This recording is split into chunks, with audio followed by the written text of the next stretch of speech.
Hi there, I'm Dara McDermott and you're watching Dúchascápaí TV. The economic landscape in Spain is becoming increasingly bearish, with no signs of improving. The OECD said this week it expects to see Spain's GDP fall by 1.7%.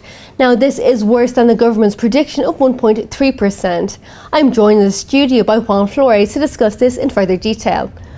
Juan, so what do you think of the OECD's report this week? So I think that they have adapted their forecast to the reality of Spain. So it's a tough reality. It will be difficult to overcome. But the differences with the government are already very important, even compared with the difference that had already advanced the European Commission, that had already lowered the forecast by the government. So this is rather a result of the uncertainty that is surrounding the situation in Spain, not only from the internal perspective, but also from the external factors. Now, the main question, I would say, is not really about the forecast in this year, but rather whether this trend will be reversed in the following year. So in 2014, the Spanish government has already announced that it expects the negative trend to be reversed, and we should expect a positive economic growth to happen. However, there are a lot of questions that may be advanced. So one of the questions is whether the internal demand is going to improve. So the internal demand is still very negative. Unemployment is very high, and we have no credit. So with these problems, it's difficult that we can foresee something positive in the short term. And the OECD has warned if Spain does not implement policy changes immediately, it will not reach its public deficit targets this year. Now, of course, there needs to be a lot of work done on labour reforms. What else do you think Spain needs to do right now in order to reach their targets, and do you see them reaching their targets? No, I don't think so. I mean, Brussels has already expected that, or it has allowed Spain or the Spanish government to have 2 more years to meet the deficit that it had agreed with the European Commission. Now, the reforms, even if they come forward in the short term, they will not have an immediate impact. There needs to be some time to have the reforms to really have an impact on the real economy. Now, these reforms, they concern mainly, for instance, the labor reform. So the labor reform, there was already one in the past, and there are some people that believe that more time should be allowed in order to have these first reforms to have the short-term impact.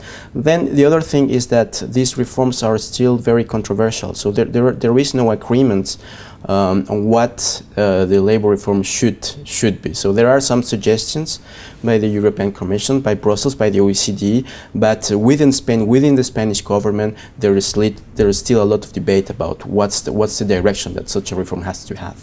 And you mentioned earlier unemployment, and just discussed labour there now, is a massive, massive problem. The OECD believes it will hit 28% this year. The ILO actually recently have expressed major concern for Spain, saying that Spanish youths are generation at risk.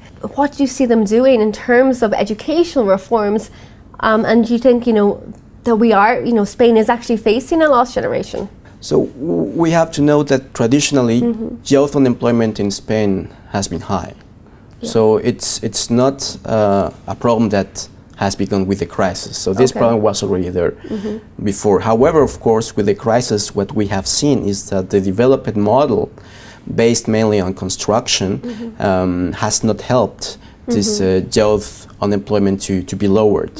So that's the first issue. A second issue is the fact that now, Spanish has a high level of human capital.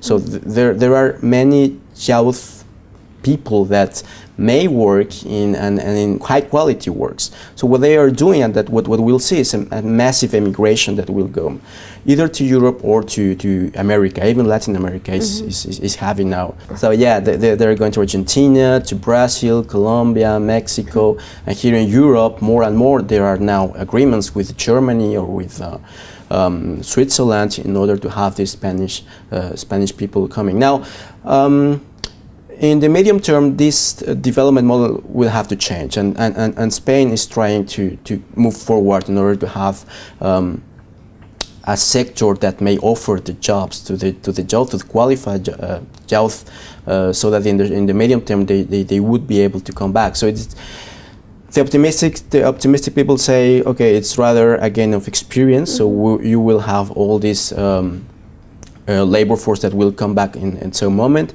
And on the other hand, the thing is that in the very short term, it's very difficult to reverse the situation. So education has to be improved, of course, but on the other hand, and mainly, it's a development model that has to change. Okay, and in terms of Spain, what other challenges do you think they are facing, and what should we be keeping an eye out for?